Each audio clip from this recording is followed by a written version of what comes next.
Hello friends. और thumbnail देख के तो पता चल ही गया होगा कि वीडियो किस बारे में है। कुछ भी चेक के बारे में जानने से पहले मतलब इस पे आईडी कैसे बनती है वो समझने से पहले एक बार चेक को समझ लेंगे कि आईडी इस पे बनाना क्यों है। और इस पे दो तरीके से आईडी बनती है, पहला स्टूडेंट आईडी और दूसरा एक्सपर्ट आईडी। हमें बनाना है एक्सपर्ट आईडी। एक्सपर्ट आईडी में होता क्या है कि स्टूडेंट अगर आप आईडी बनाते हैं तो स्टूडेंट की तरह आप उस पर क्वेश्चन पुट कर सकते हैं।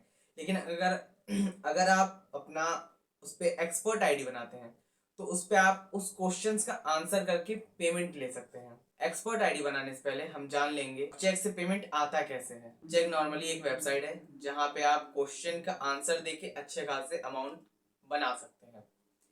मान लीजिए कोई सब्जेक्ट आपने चूज कर लिया जिसके आप एक्सपर्ट बन गए। उस सब्जेक्ट पे एक क्वेश्चन की वैल्यू है 190 रुपए। ठीक है, आपने महीने में 200 300 जितना मतलब क्वेश्चन करना चाहा आपने किया, उसको आप उससे मल्टीप्लाई कर लीजिए। आपका एक महीने का पे आउट इतना बनेगा। पे आउट का इसमें देने का कंडीशन क्या है, ये आपको 1 तारीख से लेकर 30 तारीख के बीच में जितना भी आप क्वेश्चन करेंगे, अगले महीने की 15 तारीख से 18 तारीख के बीच में ये आपको पिछले महीने का पे आउट करके दे देगा। इस पे क्वेश्चन करना बहुत आसान है। बहुत लोगों को लगता है कि क्वेश्चन करेंगे कैसे, क्वेश्चन आएगा कैसे, किस टाइप का क्वेश्चन होता है। तो इन सब से छुटकारा पाने के लिए मैं बता दूं कि चैट जीपीटी नाम का भी एक एआई है अपने हाथ में, जिसके यूज से आप अच्छा खासा आंसर क्रिएट कर सकते हैं, जनरेट कर सकते हैं। करना कुछ नहीं है, चैट जीपीटी 4 का सब्सक्रिप्शन ले लो। उसके बाद आपको मुश्किल से $20 मतलब 2000 के लमसम में पड़ेगा। स्टार्टिंग में मत करो, 3.5 फ्री में मिल रहा है, उससे आप आंसर करो। कुछ पैसे इससे निकाल लो महीने के, एक महीने में। उसके बाद चैट जीपीटी 4 का 2000 का सब्सक्रिप्शन ले लेना। लेने के बाद क्या कर सकते हो आप, पहले तो जो भी क्वेश्चन आ रहा है उसको पुट कर दो इसमें, ठीक है, चैट जीपीटी में। और उसके बाद फिर वो उसका आंसर क्रिएट करके दे देगा आपको। उसी को आप कॉपी पेस्ट कर दो इस वेबसाइट पे। थोड़ी चीटिंग तो कर ही सकते हैं। वेबसाइट पे पुट कर दिया, आंसर को भेज दो, सेंड कर दो। वहां पे मिल जाएगी आपको आंसर की रेटिंग।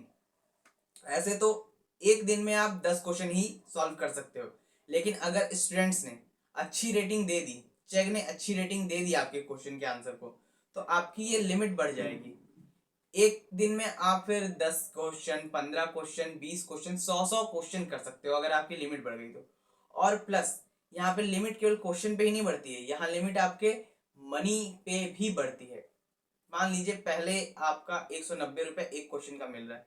अगर आपने अच्छे आंसर्स दिए, आप 2 महीने 3 महीने से काम कर रहे हो, चेक देख रहा है आपको कि आप अच्छा काम कर रहे हो, तो फिर चेक आपको इसमें प्रमोट करेगा। मतलब जो क्वेश्चन आपका 1% मतलब 190 रुपए का मिल रहा था, वही क्वेश्चन आपको 220 240 250 ऐसे करके उस क्वेश्चन की वैल्यू हो जाएगी। आप महीने में जितना भी क्वेश्चन करोगे उस क्वेश्चन की वैल्यू उस हिसाब से आपको मिलेगी। तो बहुत लोगों को ये प्रॉब्लम हो रही है कि क्वेश्चन टफ होगा, कैसे करेंगे। भाई, एआई से ज्यादा क्या ही टफ होगा यार, एआई तो आपको हर चीज का आंसर निकाल के दे देगा। तो आप लोगों का ज्यादा समय नहीं खाऊंगा, चलता हूँ लैपटॉप के स्क्रीन पे। लेकिन यार, सब्सक्राइब कर लो, इतना मेहनत कर रहा हूँ, एक लाइक तो बनता है। एक लाइक दे दो, सब्सक्राइब कर लो, ओके। आओ चलो चलते हैं। आपको इस पेज पे आ जाना है। इस पेज का लिंक मैं आपको अपने डिस्क्रिप्शन में दे दूँगा, वहाँ से आप आ जाइएगा। उसके बाद यहाँ पे आने के बाद अपना आपको ईमेल डालना है, इस बॉक्स पे चेक करना है और सबमिट कर देना है।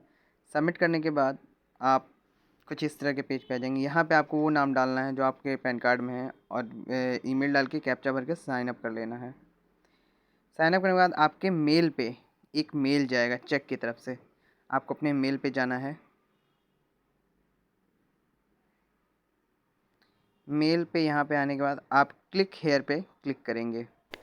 यहाँ से फिर इसमें पासवर्ड डाल लेंगे और अपना पासवर्ड कंफर्म करके इस पासवर्ड को क्रिएट कर लेंगे। उसके बाद फिर यहाँ पे बॉक्स को चेक करके सबमिट कर देंगे।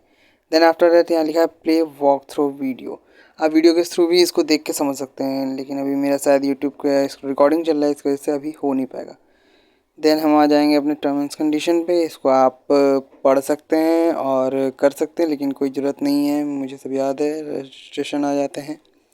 यहाँ पे देखिए मेन, यहाँ पे आपको अपना मोबाइल नंबर डालना है। आपका ईमेल पहले से पड़ा हुआ है, ठीक है। और यहाँ पे बाकी बॉक्स आप छोड़ दीजिए, मत कीजिए, इसका कोई ज़रूरत नहीं है। अगर रेफरल है तो ठीक, नहीं तो कोई बात नहीं। लेकिन हाँ, इस बात को ध्यान रखिएगा कि जो 2 चीज़ें हैं उसको करके आपको सबमिट करनी है। फिर आ जाएंगे हम लोग सब्जेक्ट टेस्ट पे। आपको यहाँ पे सेलेक्ट सब्जेक्ट मतलब सब्जेक्ट आपको चूज़ करने हैं, ठीक है। इस चीज़ को ध्यान रखिएगा क्योंकि आपको सबसे आसान सब्जेक्ट कोशिश करना है चूज़ करने का। और आसान कौन सा है भाई, एआई के आगे आसान सब कुछ आसान है। तो सेलेक्ट सब्जेक्ट पे क्लिक करेंगे। उसके बाद फिर हम लोग सेलेक्ट सब्जेक्ट करेंगे। सेलेक्ट सब्जेक्ट कर लें, आप लोग पहले अच्छे से ध्यान दे लें, गूगल पे 1-2 चीज़ें देख लें कि कौन सा सब्जेक्ट कैसे है, उस हिसाब से सेलेक्ट कर लें सब्जेक्ट को। और फिर सेलेक्ट तब करें सब्जेक्ट को जब एकदम कंफर्म हो। उसके बाद फिर सब्जेक्ट टेस्ट पे क्लिक कर देंगे। इस पर क्लिक करने के बाद यहाँ पे बता रहा है कि आपको 2 अटैम्प्ट मिलेगा। 2 अटैम्प्ट के अंदर आपको इस टेस्ट को पास करना है और 2 अटैम्प्ट मिलेगा जिसमें आपको या तो आप फेल हो जाएंगे या तो आप पास हो जाएंगे। एंड ओवरऑल आपको पास होना ही पड़ेगा अगर आपको इस पे अपनी एक्सपर्ट आईडी बनानी है तो। एक चीज़ मैं आपको क्लियरली बता दूं और ये आपका जानना बहुत ज़्यादा ज़रूरी भी है, तो बात ये है कि अगर आप सब्जेक्ट टेस्ट नहीं पास कर पा रहे हैं तो आप मुझे कमेंट में लिख सकते हैं, मैं वहाँ पे आपको हेल्प कर दूँगा। फिर सब्जेक्ट टेस्ट पे क्लिक करेंगे। सब्जेक्ट टेस्ट में आपको 16 क्वेश्चन मिलेंगे, ठीक है। 16 क्वेश्चन आपको एमसीक्यू में रहेंगे। आपको ये किसी भी हाल में पास करना ही होगा और इसके लिए आप चैट जीपीटी का यूज़ कर सकते हैं, गूगल बार्ड का यूज़ कर सकते हैं। बहुत सारे ऐसे एआई हैं जहाँ पे आप इसका यूज़ कर सकते हैं। तो ये है हमारा लास्ट क्वेश्चन, क्वेश्चन नंबर 16 और ये रहा आंसर। और आप देख सकते हैं कि मैं इस स्टेप को पास कर चुका हूँ, सब्जेक्ट टेस्ट पास कर चुका हूँ। और यहाँ पे हम इस बार एक बार इसको पास कर लेंगे, उसके बाद फिर हमारे पहला स्टेप पूरा क्लियर हो चुका है। अब हम आएंगे अपने यहाँ पे हमें डिग्री अपलोड करनी है अपनी, अपना पैन कार्ड अपलोड करना है, बैंक डिटेल अपलोड करना है और अपना आईडी प्रूफ मतलब आपके एड्रेस प्रूफ जो है उसको अपलोड करना है, मोबाइल नंबर वेरिफिकेशन करना है। ये करने के बाद फिर आप आगे बढ़ सकते हैं। ये आपका सेकंड स्टेप है। डिग्री वेरिफिकेशन के लिए आप बैचलर हैं कि नॉन बैचलर आप कर चुके हैं, डिग्री आपके पास है, ये आप सेलेक्ट कर लेंगे। उसके बाद फिर आपको अपना कौन सा मतलब बैचलर में आप क्या कर चुके हैं वो आपको डालना है और अपने हिसाब से आप इसको फिलअप कर लेंगे। उसके बाद फिर अपना pan card, bank proof, bank ID में आपका बैंक का नंबर और एफएससी कोड लगेगा। उसके बाद फिर अपना एड्रेस प्रूफ और फिर मोबाइल नंबर। ये मोबाइल नंबर वही मोबाइल नंबर है जिस नंबर पर मैंने आपको शुरू में डलवाया था, वो नंबर इसमें डाल के ओटीपी आएगा, उसको कंफर्म करेंगे, जेंडर कंफर्म करेंगे, डेट ऑफ बर्थ कंफर्म करेंगे।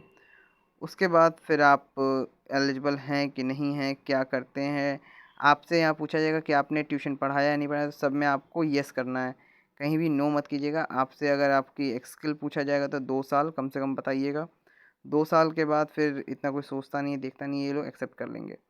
उसके बाद फिर आपका ये जब पूरा हो जाएगा क्लियर, टोटल का टोटल सारा, उसके बाद फिर यहाँ पे आपको एक गाइडलाइन टेस्ट भी देना होगा।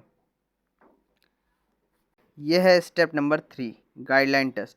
यहाँ पे गाइडलाइन का एक डॉक्यूमेंट आपको मिल जाएगा, इसको आप पूरा देख सकते हैं, पढ़ सकते हैं, उसके बाद गाइडलाइन टेस्ट दे सकते हैं। और मुझे तो पूरा गाइडलाइन टेस्ट याद है क्योंकि मैंने 7-8 आईडी बनाए हैं ऐसे, तो नॉर्मल सी बात है, मुझे याद हो गए हैं सारे गाइडलाइन के क्वेश्चंस। ये गाइडलाइन के क्वेश्चंस हैं। इसमें आपको 20 क्वेश्चंस मिलते हैं। 20 क्वेश्चंस आपको नॉर्मली इसी चेक से रिलेटेड क्वेश्चंस आएंगे इस पे, आपको इसको फिलअप करना है। इसमें भी आपको एमसीक्यू ही मिल जाएगा। इसमें आपको 20 का 20 क्वेश्चन करके उसके बाद फिर आपको आगे बढ़ना है। आपको गाइडलाइन टेस्ट देने में, चाहे कोई भी टेस्ट देने में कोई भी दिक्कत, कहीं भी दिक्कत आती है तो आप डायरेक्ट मुझे इसमें कमेंट कर दीजिएगा, मैं आपको सॉल्यूशन दे दूँगा। गाइडलाइन टेस्ट पास करने के बाद फिर यहाँ पे हम लोग आ जाएंगे। यहाँ पे बोल रहा है कि आपका गाइडलाइन टेस्ट आपने पास कर लिया है और गाइडलाइन टेस्ट पास करने के बाद कम से कम 4 से 5 दिन लगता है इन लोगों को पूरा सबमिट करने में, पूरा अटेंडेंस को देखने में और क्या आंसर है, क्या नहीं आंसर है, कैसे है, क्या नहीं है। आगे का प्रोसेस मैं आपको नेक्स्ट वीडियो में डाल दूंगा। और अगर वीडियो आपको काम आई तो प्लीज़ सब्सक्राइब कर लो और लाइक दे दो। और आपकी अभी भी कोई प्रॉब्लम, अगर अभी मतलब टोटल बनाने में कोई प्रॉब्लम बन रही है, आ रही है, तो फिर आप कमेंट कर दो, मैं वहाँ पे आपको सॉल्यूशन दे दूंगा।